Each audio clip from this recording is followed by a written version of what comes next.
In the deep, wooded hills of Robertson County, Tennessee, there lies a story that has terrified generations of Americans since the early 19th century.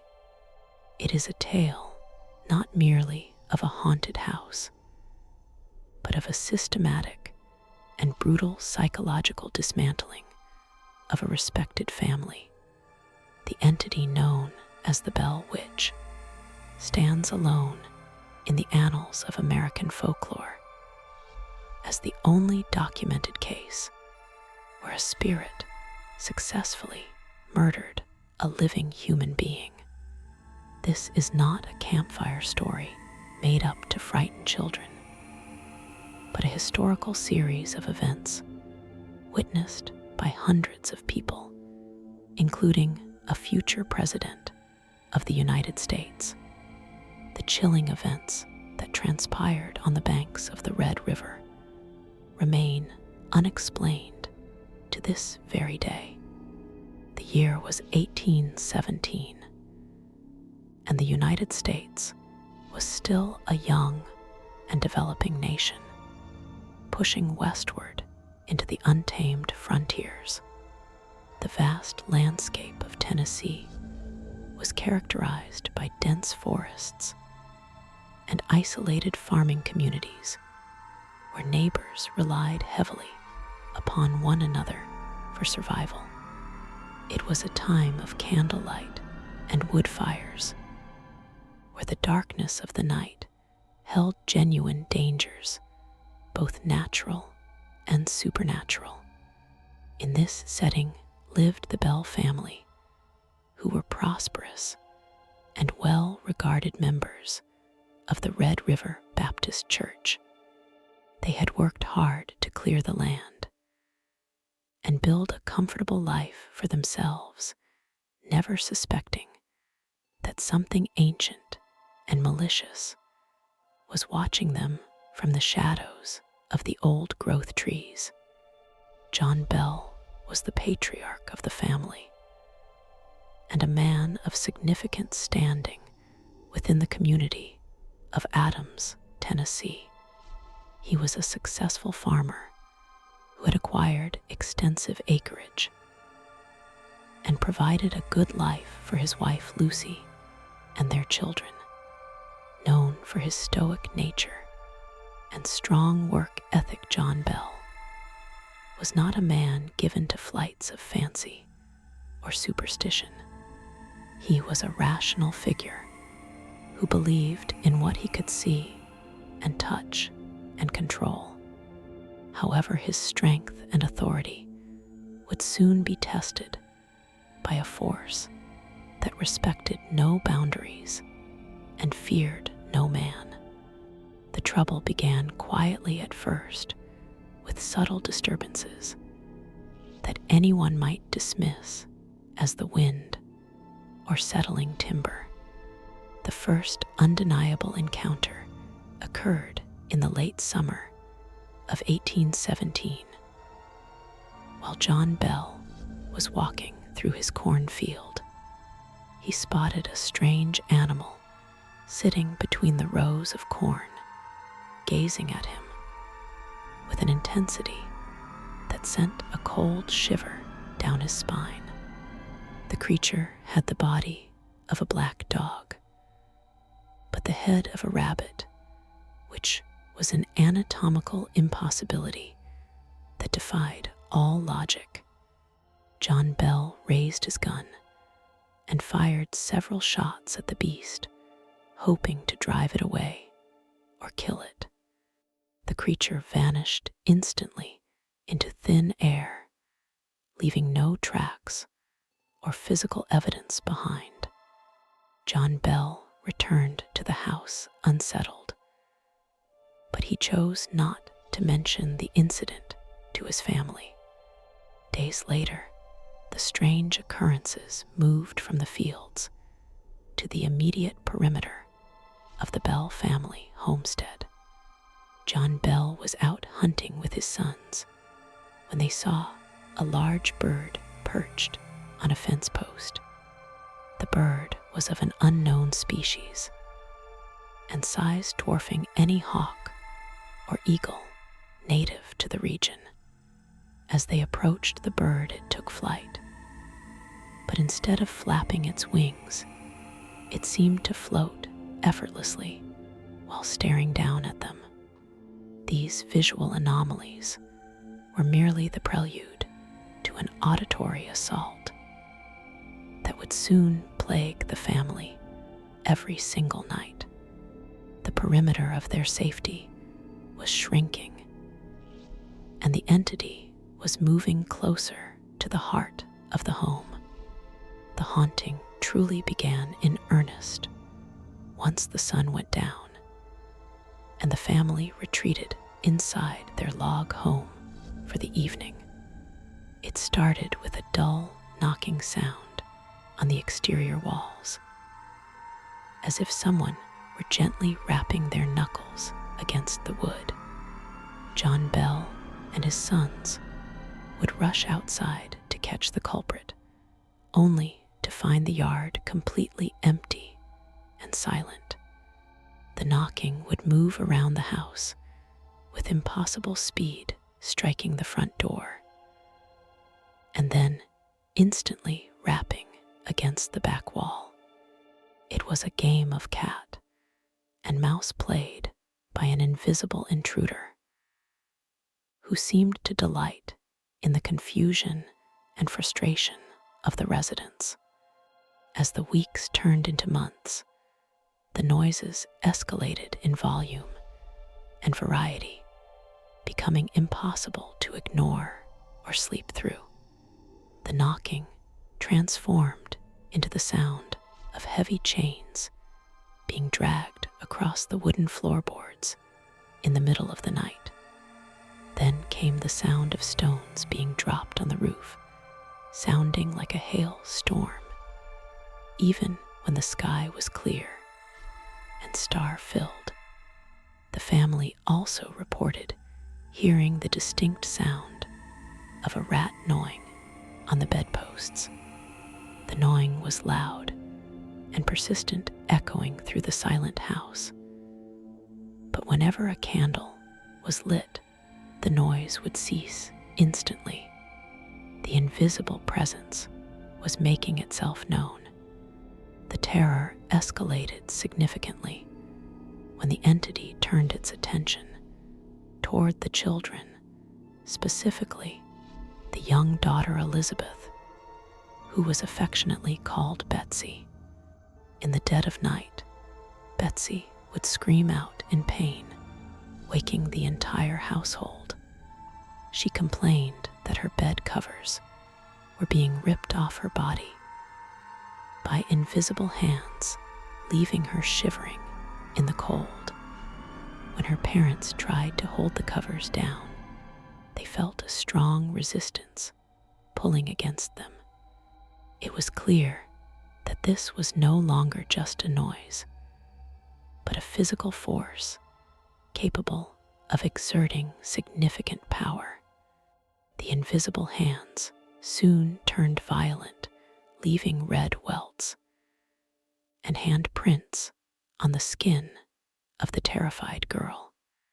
The physical assaults on Betsy Bell became a nightly ritual of torture that left the family exhausted and desperate for answers.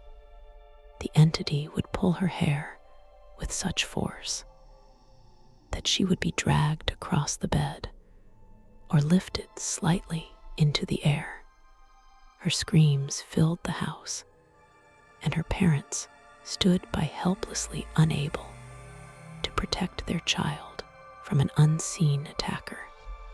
John Bell tried to keep these events a secret, fearing that the community would think his family was insane or cursed. He bore the burden of this secret for as long as he could, but the violence was becoming too severe to handle alone. He finally decided to confide in his closest friend and neighbor, James Johnson.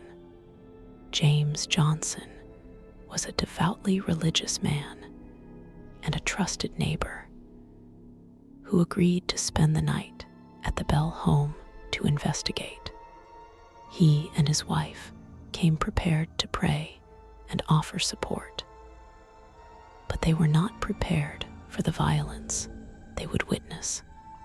That night, the entity put on a terrifying display, ripping the covers off the bed and physically slapping the guests. James Johnson sat up in bed and loudly demanded that the spirit identify itself, asking what it wanted in the name of the Lord. The only response was a mocking silence, followed by more chaotic noises.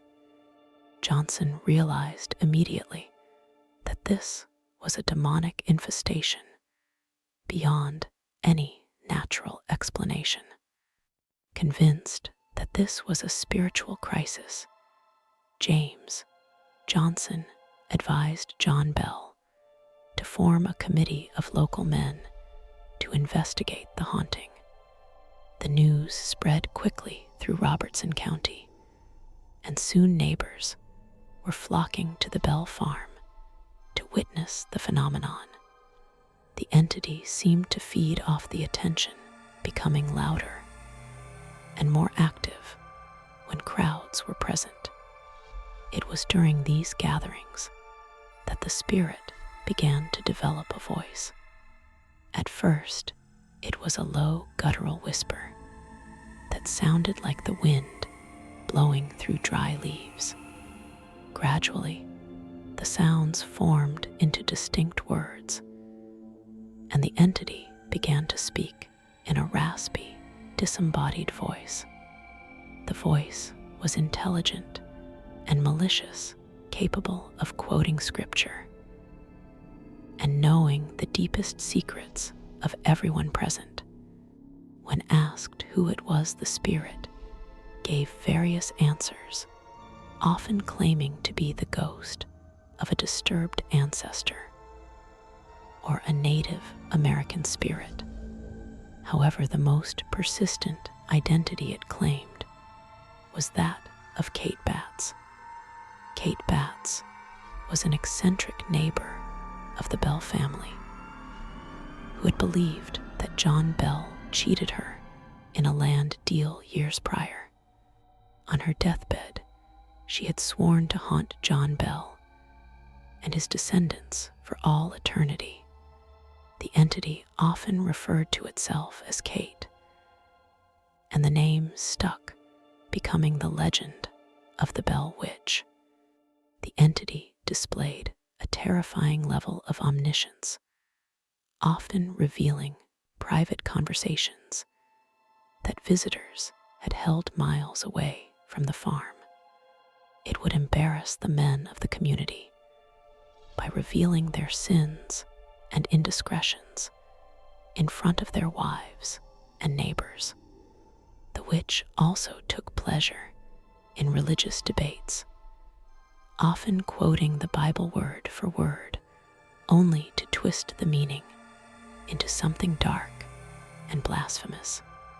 Preachers who came to exorcise the demon were met with physical blows and humiliated by the spirit who knew their every weakness. The Bell home had become a theater of the macabre, where the supernatural held court. Word of the violent haunting reached Nashville and caught the attention of Major General Andrew Jackson, who was a hero of the War of 1812. Andrew Jackson had heard the stories from his men and decided to visit the Bell farm to see the ghost for himself. He traveled with a wagon train of supplies and a group of hardened soldiers, expecting to expose a fraud or kill a beast. As the wagon train approached the property line of the Bell farm, a strange force seized the wheels of Jackson's personal wagon. The horses pulled and strained against the harness, but but the wagon would not move an inch, as if it were welded to the earth. Andrew Jackson lashed the horses, but the wagon remained immovable on the flat, dry road. The soldiers checked the wheels and axles, finding nothing physically wrong with the equipment. Suddenly, a sharp metallic voice rang out from the bushes, laughing at the frustrated general. The witch declared that they could proceed, but warned that she would see them later that evening. As soon as the voice finished speaking, the wagon wheels released, and the team moved forward freely. The future president arrived at the farmhouse unsettled, but determined to face whatever force had stopped his cavalcade. That evening, Andrew Jackson and his men sat in the parlor, waiting for the witch to appear. One of the men in Jackson's company was a self-proclaimed witch tamer who carried a pistol loaded with a silver bullet. This man boasted loudly that he would kill the spirit if it dared to show itself. As he was bragging, he suddenly screamed in agony and began jerking his body as if being beaten by an invisible whip. The man was lifted from his chair and thrown toward the door, while the witch's voice taunted him for his arrogance. The silver bullet did him no good against an enemy that could not be seen. The assault on the soldier was so violent that Andrew Jackson's men were terrified into silence. The entity then turned its attention to Jackson himself, attempting to pull the covers off his bed later that night. The next morning, the general was seen preparing to leave in a hurry. When asked about his departure, Andrew Jackson famously remarked that he would rather fight the entire British army again than spend another night with the Bell Witch. His retreat solidified the legend and proved that even the bravest and most powerful men in America were defenseless against the entity haunting John Bell. While the witch enjoyed tormenting visitors, her primary target remained John Bell and his daughter Betsy. As Betsy blossomed into a young woman, she became engaged to a local boy named Joshua Gardner.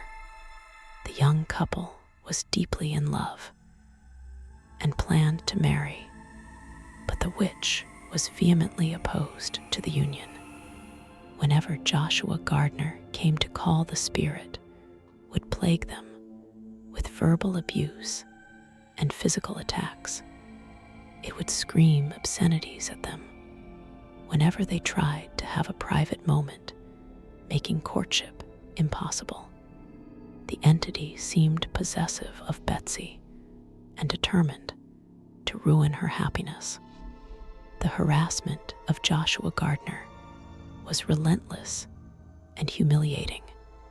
The witch would follow him home, taunting him in the woods and threatening to kill him if he married Betsy. Inside the Bell home, the spirit would pinch and scratch Betsy whenever she looked at Joshua with affection. The psychological toll on the young couple was immense. They could not find a single moment of peace, and the constant presence of the malevolent third party drained their relationship of all joy. The witch made it clear that she would never allow Betsy to be a wife to Joshua. Eventually, the pressure became too much for Betsy Bell to bear. She realized that marrying Joshua would only bring him suffering and endanger his life.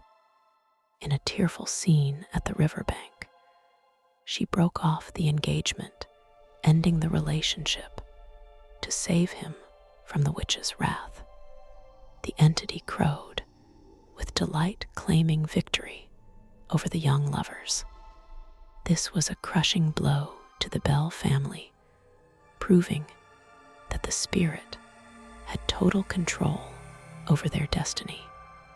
Betsy would later marry another man, whom the witch did not oppose. But the scars of her lost first love remained. As the years passed, the attacks on John Bell grew more vicious and debilitating. The strong, healthy farmer began to wither away under the constant stress and physical abuse. The witch would strike him across the face, leaving his cheeks swollen and bruised.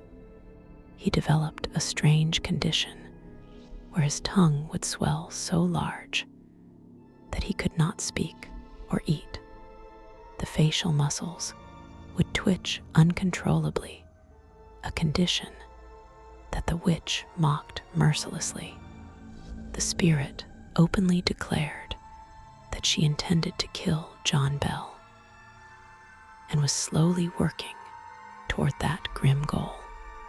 By the winter of 1820, John Bell was confined to his bed, a shadow of his former self.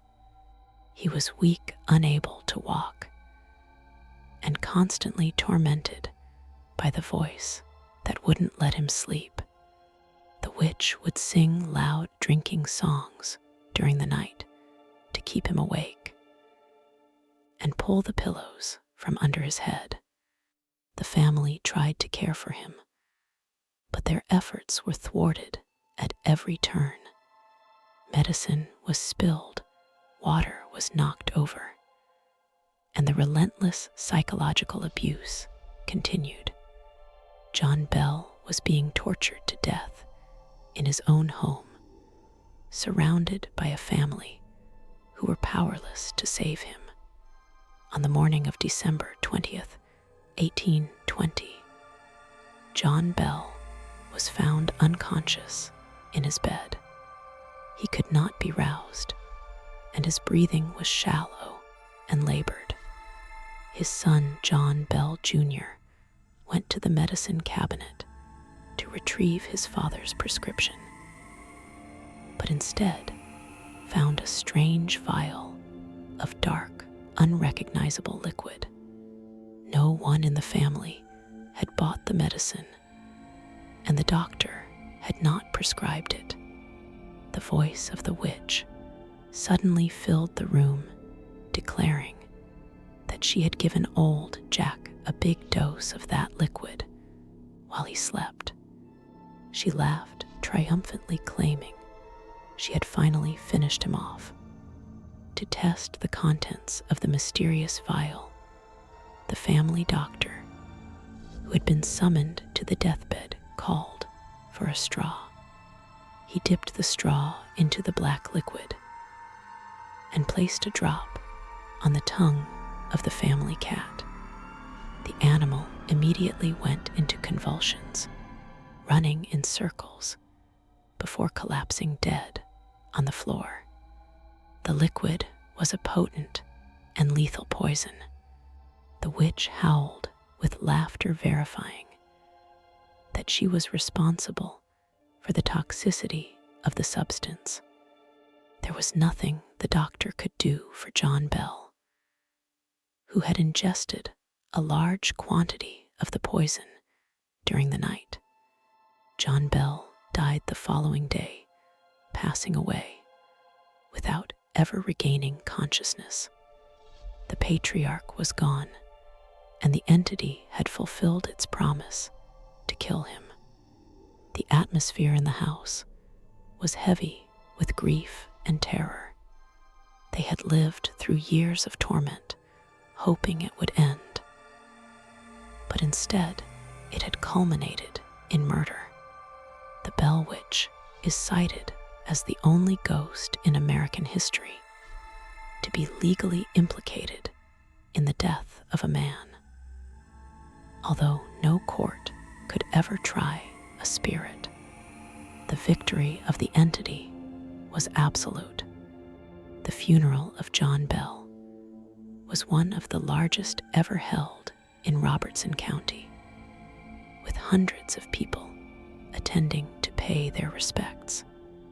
As the coffin was lowered into the grave, the mourners were interrupted by the familiar, raspy voice of the witch. She began to sing a rowdy drinking song about a bottle of brandy, mocking the solemnity of the occasion.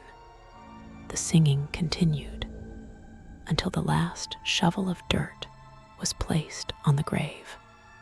Even in death, John Bell was not granted peace. The witch wanted everyone to know that she had won. Following the death of John Bell, the activity in the house decreased significantly. The entity seemed satisfied with its work, having destroyed the head of the family and ruined the happiness of the daughter. In the spring of 1821, the witch announced that she was leaving, but promised to return in 7 years.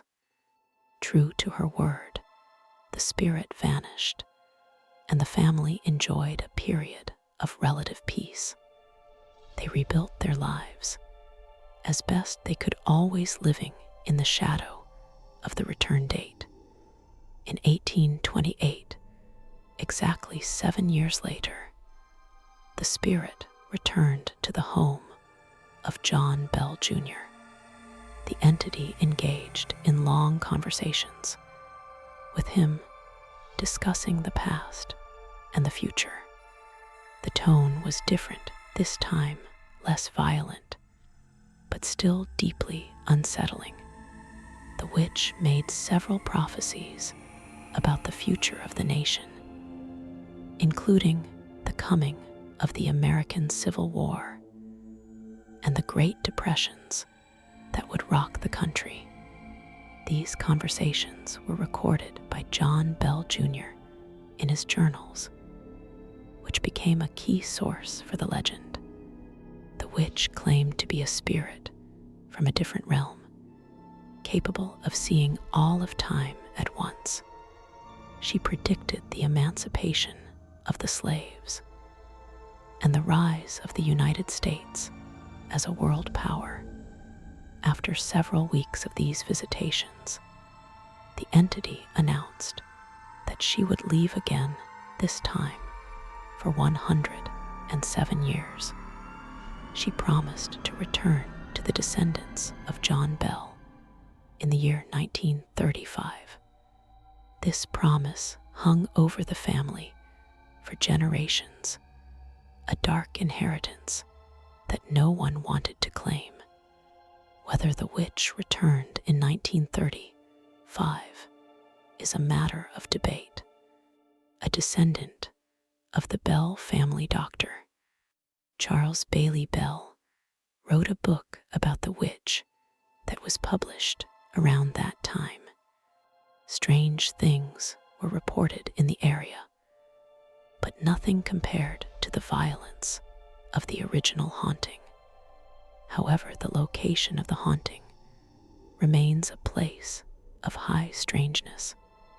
The old Bell farm is long gone, but the cave that runs beneath the property remains a focal point for paranormal activity.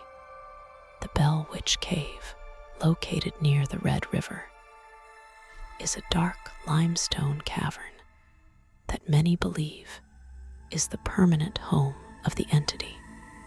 Visitors to the cave have reported hearing disembodied voices, seeing strange lights, and feeling physical touches. Cameras often malfunction inside the cave, and batteries drain instantly.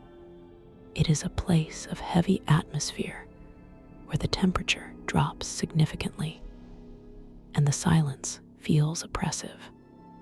Locals warn that if you take a rock from the cave, As a souvenir, you will be cursed with bad luck until you return it.